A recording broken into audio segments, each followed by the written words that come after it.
Despite a decline in murders, Police Commissioner Dr. Kevin Blake wants technology to drive the next major shift in the police's strategy.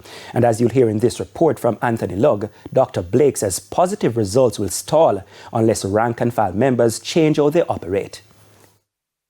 The police commissioner says the JCF is seeing progress but cannot afford to become complacent. In his latest force orders, Dr. Kevin Blake reported a 31% reduction in murders compared to the corresponding period last year, pointing to continued focus on targeted operations and crime reduction strategies.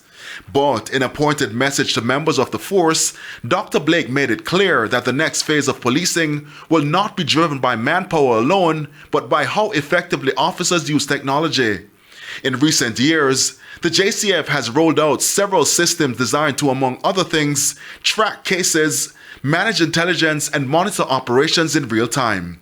Dr. Blake is warning that these systems will fail without full buy-in from officers. He argues that too often the tools are treated as routine administrative tasks instead of crime-fighting assets. The commissioner insists that when properly used, these systems can speed up intelligence gathering, strengthen investigations, and ultimately prevent crime, not just respond to it.